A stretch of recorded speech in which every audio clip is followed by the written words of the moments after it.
an episode dedicated to just SNOTLOUT and Hiccup. You know, if I ever heard that first time, I would have thought it would have been a disaster. But this actually worked. It actually worked! Oh my god! This is what I was hoping for the Thaw Fest!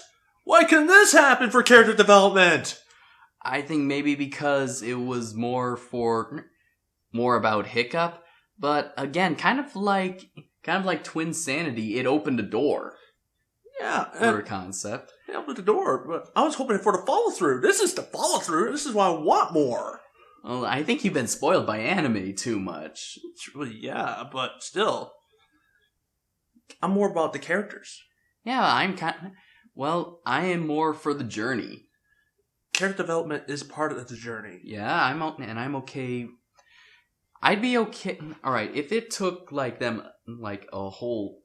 if they had just opened that door and not addressed it at all, I would be pissed off. But if I knew they were eventually when they finally did do it, I'm like, yes, great. But to me, that sounds like procrastination. That's kind of how art works nowadays. It's procrastination. So we'll establish a character development in episode 2, and we'll not get back to it until episode 49. That sounds just bad. At least it wasn't like that. But how's that any different from the writer of One Piece? Okay, that's a different ball of noodles there entirely. That'll take up way too much time for what we can cram in this. And trust me, I don't think I want to bore you with a One Piece lecture. Okay. Alright, so this episode is called The Defiant One, or just Defiant One. And at first I hated this episode really because of SNOTLOUT, but after giving it a couple rewatches, it's a good episode. Especially because we finally Which is odd, considering the previous episode, Twin Sanity, was telling how usually 2 heads are better than 1, and it kind of followed up with this one. Yep. Well, it wasn't more about 2 heads are better than 1, is that sometimes the person you're going to rely on is the last person you least expect. True. But, as you mentioned, it's best not to try to work alone. Mm-hmm. And even though you don't want to depend on that one person. Yeah. SNOTLOUT, for 20 episodes, I think, or 15 episodes, we have just been hating on him. He's so annoying, he's smug, he's a troll, he's an asshole, and this movie finally puts him in a good light. In fact, okay, in ThoughtFest, we found out that he is put under enormous pressure from his dad to be the very best. Yeah, I had to make that reference. You really had. You had to bring up a Shane, yeah. An old Shane. Yes, I had to bring up an old Shane. All right, this one kind of establishes that there is more to that than just environment. Is that he is jealous of Hiccup and all his success. It all comes out it all just comes out at once. He says Hiccup's so brave, Hiccup's so smart, Hiccup tamed a Night Fury, Hiccup killed the Red Death. The second reference we get to the first movie. And honestly, that is the most character development I've seen. Seeing all that emotion. Usually, I always see the cardboard cut out of the smug ass. I don't get to see this other side of SNOTLOUT. Yeah. And, okay, I think... Let's try to break it down. SNOTLOUT was, number 2 in Dragon Academy. The other... Yeah. The best. And it's been established in ThoughtFest that he's also the best at ThoughtFest. At the ThoughtFest game. His entire family has always won. Which I do have to address something. Why... It's kind of more fun when it's a close competition instead of just, a shutout. Yeah. How do they not... apparently they don't see the same thing. Still, inconsistency with Astrid. That's why I'm like... Alright. Alright. Hiccup was seen as, useless, as a nuisance in the first movie, and as so un-Viking-like, and then all of a sudden he does this the most Viking thing anyone has done. He's the only...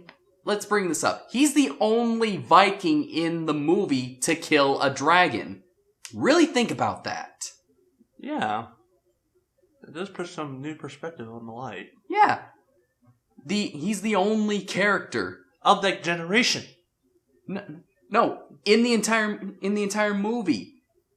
All the other Vikings have said they've killed dragons, but we've never seen it. Well, we never seen him kill on screen. We were assuming he killed dozens and dozens offhand. We saw them head mounted. Mm-hmm. But we didn't see them kill them. Hiccup is the only character we've seen to kill a Viking, not kill a dragon. Wow. Kill a dragon on screen. Let's be technical about this. He didn't kill the dragon. The dragon killed himself. But how did it kill himself, though? Yes, but even then, that's still by technicality. But he still technically killed it then. Yes. He shot holes in the wings. He shot holes in the wings so that it couldn't fly away. He did a dive bomb. He dive bombed. He detonated the gas before the Red Death even threw it. He planned it out so that the Red Death would die. Okay, fine. Yes, that is the first argument I ever win against this guy. Jesus, make it sound like I don't give up until the bitter end. You don't, really. You don't. You can win debates, and you just have this knowledge on hand, stuff that I can't even prepare for. It's not like I tried this on purpose.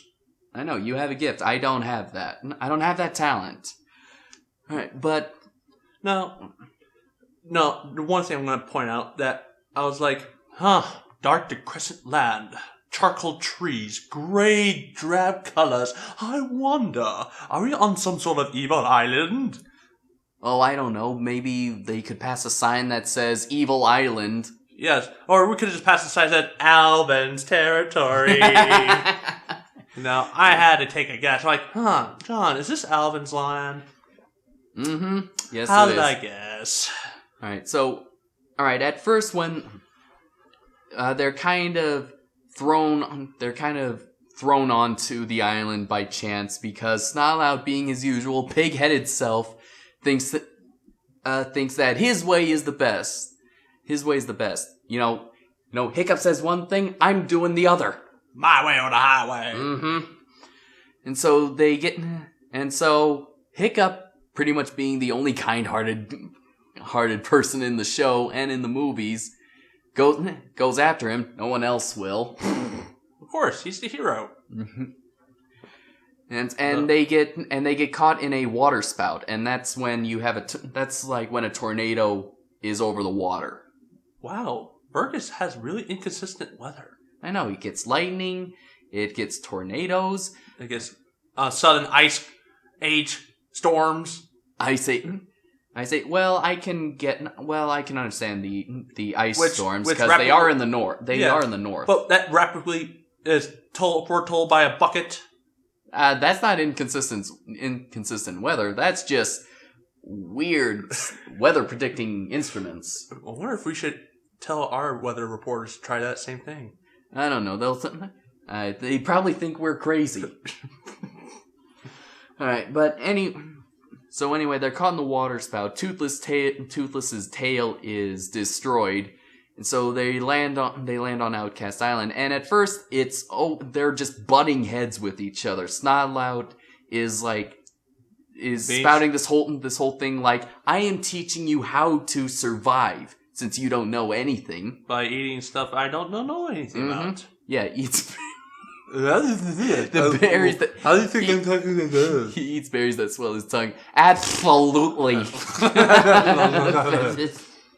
Oh, yeah. Oh, and when he sees his reflection, he's like, I'm hideous. I'm like... That's the first thing that comes into your head? Oh, my God. My God. It is. I mean, Phantom of the Opera would be going, dude, get a life.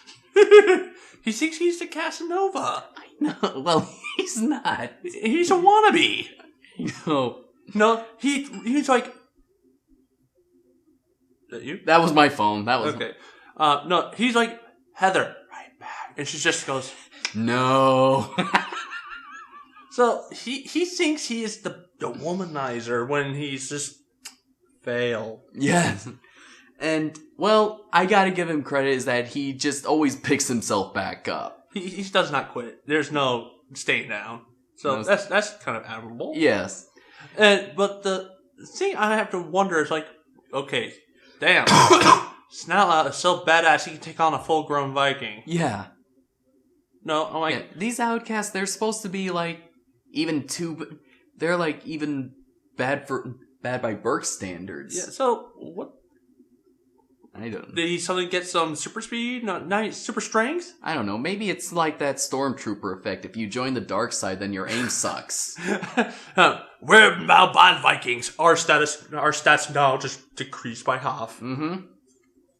Yeah, you could have the most pinpoint accuracy, lift the heaviest thing on Earth. You join the bad side, then good luck to you. Seriously, you're. It's not gonna work out. Does that work for the neutral and anti-hero territory? I don't know. Maybe that's a loophole. You gotta exploit that. All right, and Hiccup is like, okay, it's not so much butting heads. It's just like Hiccup is really trying to talk to a brick wall. That's essentially what it is. Try shout. SNOTLOUT, he does have a superiority complex, definitely. But he actually has shown some form of brilliance. Oh, how so? Hand signals. Yes, hand signals, yes. I'm actually surprised. I thought that would be like a one-time thing in the episode, but no, they actually used it. Yes, and for SNOTLOUT to use hand signal is thinking, and SNOTLOUT thinking is like oil and water. Yeah. I don't see them two mixing. Alright, so there was some good comedy, especially from SNOTLOUT's misery. And Alvin, he's so happy to know that one of Berk's Viking is on the island, and he's like happy. He's going, oh, it must be my birthday. Is it his birthday? As far as you're concerned, every day's my birthday. I love that. Mark, he spoiled us. Oh, Marky Hamill. Man. But, no. Although, this does also put another thing into perspective. This is an episode about the outcasts that's not a two-parter. What the hell's going on here? No, you forgot the dramatic effect. Dun, dun, dun! You forgot that. Oh, I don't do those in my vlogs. Oh. Aw, yeah. Aw, he says. But no, an episode that's not two-part, thank God. Because, the other one would have been a filler. Yeah. So, yeah, this was a good episode. Definitely one of the best in terms of character development, really. But now it shares a spot. I honestly combining Twin Sanity and Defiant one is one episode, really. Really? Yeah, because character development. Ah. Like, the other episodes don't... It's establishing Hiccup's development, not the other writers. Okay. So, in terms of writer development, those two are essentially, to me, one, because it's just, yes, you're progressing, you're showing some initiative. And I appreciate that, because, as great as Hiccup is, it will get tiring just to see Hiccup after Hiccup of development. Okay, true. I'd have to agree with you on that. But yeah, I would definitely like to know more about the other writers. I would like to know more about Astrid. Yeah, me too. Like, we never get to hear about what her family's like. What does she live alone with a single mom? Have both parents? Does she have a pet yak? Like, the twins have a stuffed yak, but... Well, I would like to know more about her characters. Yeah. I don't know. So, alright, Defiant one, actually a good episode for SNOTLOUT. And even just the whole dynamic between Hiccup and SNOTLOUT as a whole, really. I think there might be like a newfound respect with each other. Although, I was going to say, honestly, the way it ended was awesome. It was great. Not because of how it ended funnily, but the fact that they were actually talking to each other without trying to insult each other. Like, we just kicked some ass, dudes. They're being bros. yeah. They're like, fist pound man. And yeah, and of course, there's status quo. So, at the end of this episode, sad face. Okay, SNOTLOUT doesn't insult Hiccup, but he does get chomped by Hook Fang. And I'm pretty sure in the next episode they probably won't reference it. They'll have amnesia of sorts. And it'll just be right back, unless of course, thanks to a lot of fan theories going around, maybe you could say that that's just how they communicate. That's just how they show their love for each other. What an interesting way to do it. No, that leaves me with one question. Where the hell is Hook Fang this whole entire time? Was he just flying around sea trying to find Berk? Maybe well, we don't know how far is Outcast Island from Berk. It is. And they worked... I don't know. I was like... Now, I can understand Tooth was being stranded on that island, but... Okay, first off, he was knocked off of Hook Fang, right? Yeah. So... And Hook Fang just went the other direction? Guess so. Might have gotten turned around. I mean, it was a water spout. Then again, Hook Fang's not the smartest one of the bunch. No, he is smart. Not feeling the trust, man! He is smart. He's just... He's easily distracted. He's got ADD. Hook Fang, look, I got something shiny. Well, dragons can be distracted by shiny things. Remember the first movie? Ah, yes. Yes. But... Yeah. I'm gonna bite your nose. Oh, something shiny. But honestly, I don't think I have any complaints or anything else to add to this. All right. Well, then, with that, we'll end this vlog. And hopefully see you next time.